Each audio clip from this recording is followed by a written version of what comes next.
Hey, Neck Nation, welcome to another podcast with NECKROOTS. I'm Kit James. Austin Davis. And we're talking about something important today. We're talking about motivation when it counts most. So motivation to win. Motivation to win, Kit. You know, I was thinking about motivation, and I go through periods of time in my life where I'm way more motivated than I am at other times. And I try and think back as to what causes that motivation, right? Obviously, if I'm engaged in my passions, if I'm engaged in something that I really care about, right, I'm motivated to get to the finish line or to get to that next step, right? But our lives are full, Neck Nation, our lives are full of things that are just not our passions, right? Yeah. That we have to deal with on a daily, weekly, sometimes monthly basis. These things can stretch out for a long time, right? Yeah. And it's hard to stay motivated and see those things through to the finish. You know, you're absolutely right. I think we get tangled up or roped into or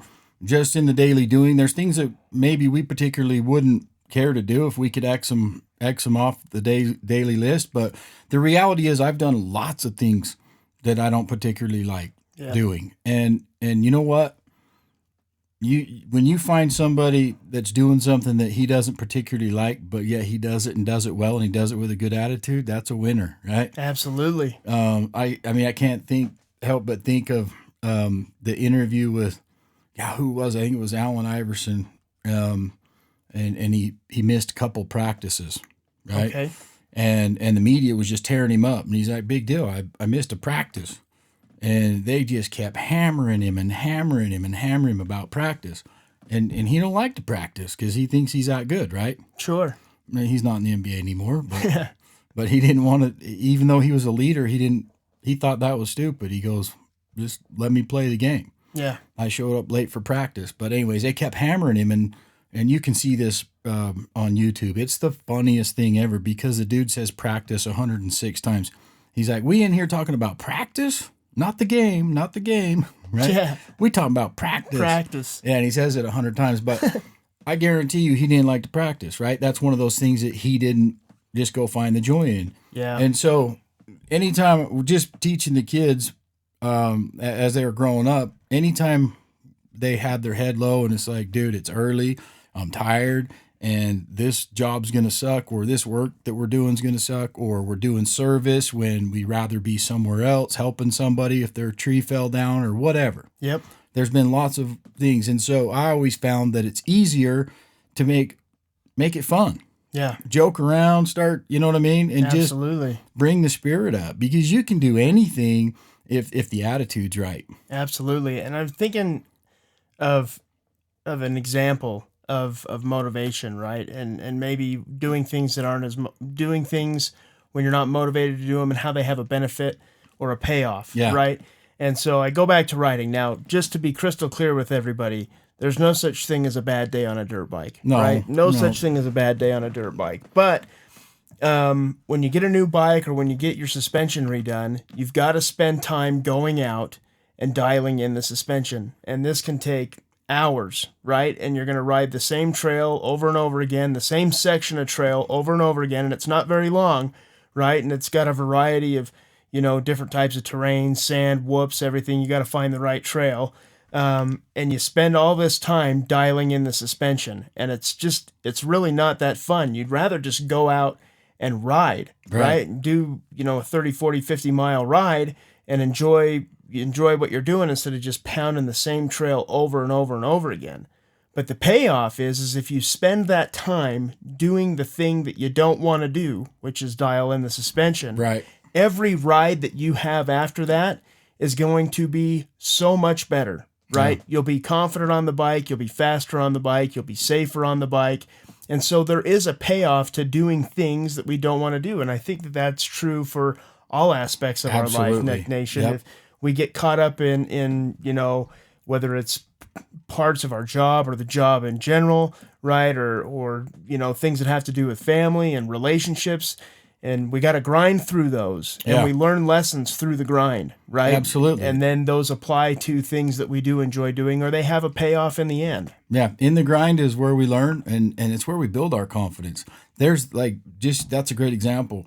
wrenching on your bike and just going over and over. But once you load it back up and you know you got it dialed in, it feels good. Feels good. The payoff's not just it's going to be better to ride from now on, but that ride home, no, hey, you did something that you didn't really particularly want to go out and grind out, but you did it. Yeah. It feels good. It does. When you're putting stuff away and cleaning stuff up after a long day and you just want to say, screw it, throw it in the back of the truck and bounce, and you put it away, right, it feels good. Yeah, sense of accomplishment, right? Yeah. It just feels good. And so I think it goes back to the way you do anything, the way you do everything. But to find the motivation to do things that we don't want to do, I mean, that's where our character's built, and that speaks to our character. And so sometimes if you find yourself complaining a little bit, because we've all been through it, we all do it, I've just found it's easier to get in and grind it out and be happy about it, even if it's, I mean, shoveling pig crap, dude. I don't care, bro. You can find a little, you can find humor in it, and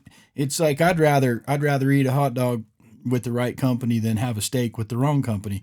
It's the same thing. I think works the same way. Or these things that we do in our daily doing that maybe we particularly don't like, and if we don't like the people we're doing them with, I mean that's going to make it even more challenging. Yeah, absolutely. Right? Makes it worse because you can find a bright side and everything, and if not, man, you can probably help raise those guys, raise their bar and challenge them. But the one thing is when we're doing things that we don't particularly like, especially when our kids are watching or those that look up to us are watching, even if it's just for that simple fact, sometimes that's a motivator for me. I'm like, man, this is going to suck for real in my own head, right? Yep. I don't want to do this. And I'm like, I got to change my attitude, man. Yeah. Right now, because my boys are watching. Yeah, and it goes back to what you tell your boys all the time, and I know you say this on the podcast, but eat the frog, right? Yeah. First thing in the morning, eat the frog, and I think that that's the case, right? Yeah. Here is maybe it's still going to be hard to be motivated, right? We're not saying that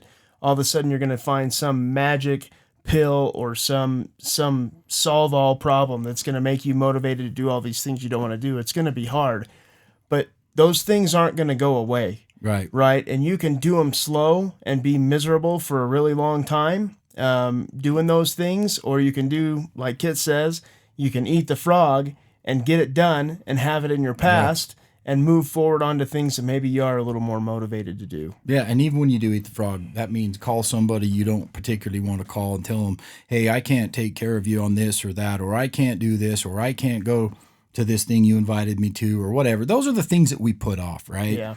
And if you just smash that frog down while it's still kicking early in the morning, get it over with, that slimy bugger, right? Yeah. Just open the hatch and get it over with. Yeah. Your day goes better. Absolutely. Right? But I think I can't help but think of the chores or the things, activities that we enjoy doing, the things we look forward to.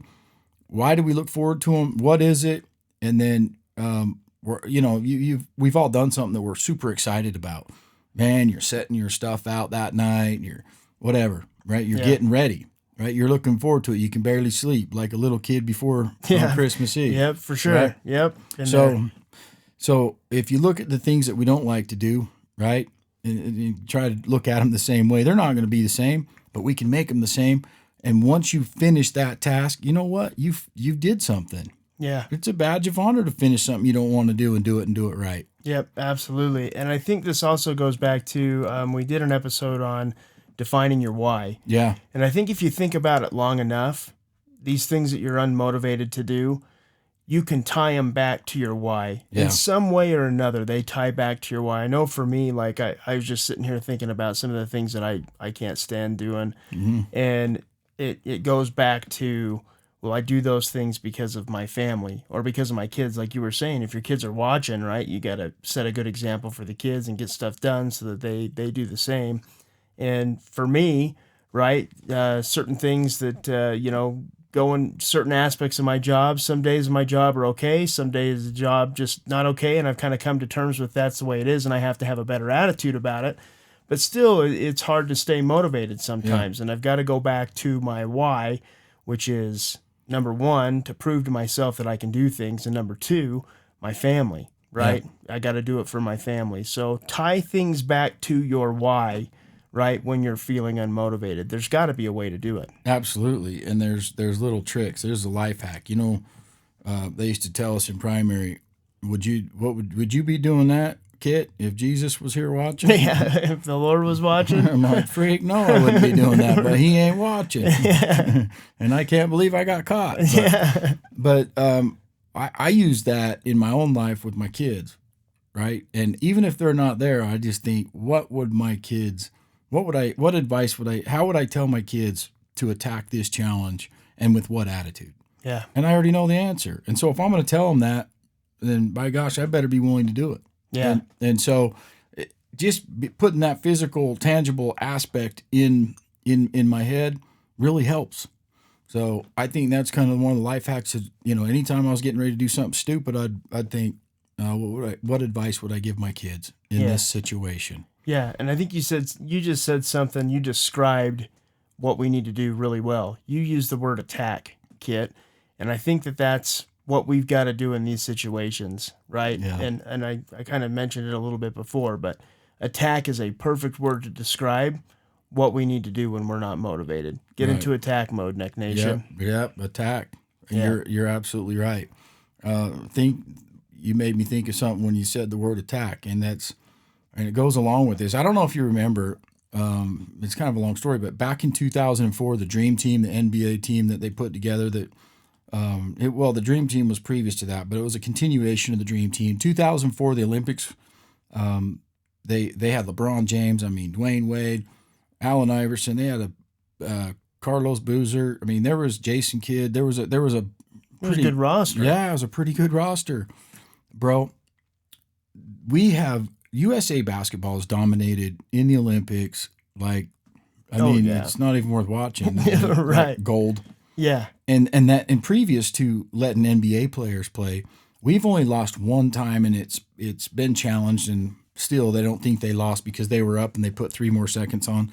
Well, it was in 1972 when they were playing Russia, and Russia won by 1 point. Oh, wow. So Doug Collins tells a story because he was on the team, and he's an announcer, but a sports analogy announcer, but he was on the team in 1972, and he goes, it was heartbreaking, man. First loss that Team USA team basketball ever lost, and we ended up silvering instead of getting a gold. Yeah. Well, fast forward, we've always won. Yeah. Right, to 2004. Now we have the NBA players eligible to play in the Olympics for Team USA. And, some of the most talented people in the world. And what's interesting is when they went and played, they lost their first game to Puerto Rico. Did they really? Not Argentina, not Spain, not Puerto Rico, bro. Puerto Rico. Yeah. Wow. So they lose to Puerto Rico, and they're just like, what the crap just happened? And so coach gets ticked and goes, look, this is a round robin. We can still come back and we can win the gold, but we got to get it together, right? Sure. And the most talented people on the floor in the world. Sure. Yep. And they couldn't pull it off. They ended up getting a bronze. Oh, wow. Yeah. And so they called it the cream team and all this other stuff, and media jumped on them, and it was the most embarrassing thing in the world. But the problem is the way they were not attacking. They were attacking their own individual interests, right? And they were just kind of there like, this is a extra thing. I have to take my summers off to go do this, and I don't want to do it, but I'll get some publicity. And so I don't know. I can only assume that why they didn't win, but they obviously didn't come together. Were they talented? Yeah, but they didn't win. Yeah. Right. Well, at the end of that was after that, when they started recruiting the team for 2008, for the next 4 years, for the next Olympics, they had to go qualify because they bronzed. Yeah. We've never had to qualify, and so they had to actually qualify and win the nationals before they could go and do that. That means whoever plays on that 2008 Team USA team for the Olympics has to give up 3 summers. Wow. And for the NBA players, man, they play all fall and winter, and it's tough for them to give up a summer. Yeah. Right? They got kids and other interests, and so they came in and revamped the whole outfit, right? And they hired Jerry, who was the owner of the Suns, the Phoenix Suns, okay, right, out of Arizona, very successful. And he said, I'll do it on one condition. There's no committees, no oversight. I pick the coach, and I pick the roster. And he goes, okay, but just so you know, nobody wants to play because They don't want to give up their summers. they don't want to give up their summers, number one. Number Yeah. two, dude, they just got crucified in 2004. The media just blasted them, Yeah. right? So this is something they had to overcome, right? And so Jerry went out and interviewed all these coaches, and he ended up going to Duke and getting Coach K. Coach K is a West Point grad. He is military through and through. He's got a proven record at Duke. But can you imagine Coach K coming in and at the collegiate level and trying to coach professionals and winning their respect? Oh my gosh, that'd be way difficult. Yeah. Yeah. So, anyways, long story short, he does it, puts his team together, motivates them. They go on. Well, right before the year before the 2008 Olympics, Dwayne Wade was playing lights out. In 2006, he won MVP, most valuable player, and all these things, and he was top 3 in the NBA. Well, he gets hurt, right? And if you can imagine, think back of 2007. So they had to go recruit one more person just in case, right? Wade couldn't come back or whatever. Yeah. Because they weren't that deep. They had a short roster. And they ended up grabbing Kobe. Well, if you think of Kobe Bryant in 2007, he just ran Shaq off. He just got accused of calling the police on Shaq, and he had all this drama in his life. Yep. And he wasn't deemed a team player at all. And what's interesting about that is this. Kobe had an opportunity. It's probably something he's like, oh, man, I got all this drama going on. Now I got to go out to the world and be in front of the world, right? Yep. And so he took that challenge and ate that frog, and he goes, when he showed up, the team just like, oh my gosh, how's his attitude and the way he plays is, because he had a bad rap then. Yeah. That was the first half of Kobe, right? And this Olympics was the turning point for him. And so the two things I want to mention that went on there was Kobe came in, and he's kind of a loner, and you got LeBron James, who has a very large personality. And you got Kobe, who has his own, and Coach K saying, take all your egos from all your individual teams and try to put them under one ego umbrella. And he did a great job. He brought in the military, wounded veterans, and they took the flags off their own uniforms and gave them to these guys and said, you're not playing for yourself. You're playing for your country. You're not playing for your home teams. You're not playing for advancements in your career. You're playing for the United States of America. It was a really cool motivational thing. But Kobe, it was funny because he came together and he set the example. He did what others weren't willing to do. So the practice in 2007, they had to stay at the Wynn for like a month, and they're in Vegas. So that's like recipe for disaster. Yeah, no kidding. So the whole team goes out, parties all night, clubbing, doing the whole deal. They come walking in the hotel lobby at 4:30 in the morning, and they pass Kobe heading to the gym, right? And he was already sweating because he'd already done a workout, and he was just walking down to the other part of the gym, and they're like, what the freak is he doing? So eventually they all followed his agenda, his schedule, and they started, and he became a leader, and he really turned around his reputation in his career. But in 2007, when Wade was hurt, they said not only did he have to have shoulder surgery and knee surgery, they're like, dude, he's not going to be ready for 2008. There's no way. Yeah. He worked his butt off. This dude grinded it out, worked so hard. So when you go to the 2008 Olympics and you look at it, they dominated until the last game, and it was against Spain, and it was very close. I mean, they just wouldn't go away. They couldn't put them away. And so Kobe was a key player and key leader and role.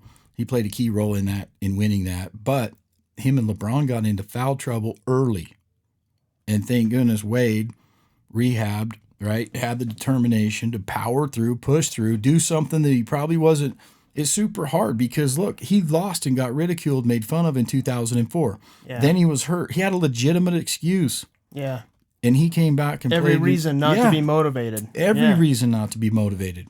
And Kobe, same thing, man. He was like, the media was hard on him, and now he's going to go get in front of the world. It's a tough thing to do, but they did it. Yeah. And when Kobe and King James, when LeBron James got into foul trouble first quarter, and in the Olympics you get 4 fouls, that's it, you're out, right? So they had to be really careful. And so they put Wade in, and they started to struggle. Wade, dude, he scored 22 points unanswered in 10 minutes. And so each one of those guys that had extreme adversity, a reason why not to be unmotivated, to go join Team USA basketball, they used it as a turning point in their career, and it helped not just us be the redeemed team, and win gold again, but it helped them and it helped everybody, right? Yeah. So it's just a cool story because they really did have a lot to do with winning, and they had a lot of adversity and a lot to go through. And man, I wouldn't be very motivated after 2004. No You know kidding. what I mean? And I think that what you said there is, well, not the key is doing something that you're not motivated to do, and then accomplishing that could be a turning point in your life, right? You just mentioned that, so it took me a while to figure out how to say it. I don't know why, but we could do that in our own lives. Yeah. These things can be turning points. Maybe you haven't been able to accomplish something that you're not motivated to just yet in your life, right? Yeah. Well, go attack it, accomplish it, let it be a turning point so that next time something comes up, you can do the same thing. Yep, absolutely. Every great story, every great leader, success leaves clues, and that's something that we've said before, but it's so true. And anyone that's successful in any area of their life is someone that stays motivated even when they don't want to be motivated. Yeah. You can't ride that roller coaster, right? I mean, it happens to us in life. It's not a bad thing. No. It's just something to pay attention to, right? Yep. Watch it tick up and down and make sure it's ticking up more than down. Yeah. Because I'll tell you, whatever goes down the well is going to come back up. And what that means, whatever you put in, that negativity or that I'm going to put this off or put that off because I don't want to do it, whatever you put in your mind, it comes back up. Whatever you put in the well, it comes back up. So if we power through some of these times, and it's like a batting average, just pay attention and be aware of it, man, it's going to come back up. It's going to be reflective in our attitude and the way we carry ourselves and the way we do things. And have you ever showed up to do something and you just felt good and confident and you walked into it and just crushed it, whatever it was? Oh, yeah, absolutely. And you look back on those times in your life and it's, what was it? And if you can't identify what it was, sometimes it's good to fake it until you make it. Yeah. I've walked into stuff that I was like, scared or had butterflies or whatever, right? And as soon as I put my game face on, I walked in and I'm like, sup? Yeah. Right? Yeah. And then you handled it. Yeah. You handled it. I mean, your body, the motion you carry in the body, that body motion equals emotion. Motion equals emotion. And so, a lot of times if we're not feeling it, we're in a slump, we got to get up and do some jumping jacks, man. We got to play Eye of the Tiger and swing at the air. Yeah, fake it till you make it. Right. Yeah. I mean, it really does. Yeah. I mean, it can help. Absolutely. Well, Neck Nation, let's focus on that, right? Let's focus on attacking these things when we're not motivated and try and tie it back to our why, right? See if we can get back to our why and maybe find some motivation. Also, surround ourselves with people that make these tasks more tolerable, right? And be that example. And be that example. So, well, if you like the message today, be sure to like the video and share the video, Neck Nation. The more you do that, the more people get to see it.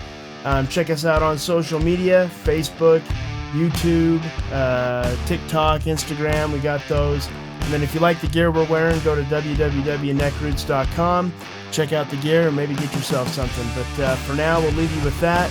And bless up, Neck Nation. And if you're not motivated to hit the subscribe button, get motivated, man. Get motivated. Awesome. Bless up. Bless up.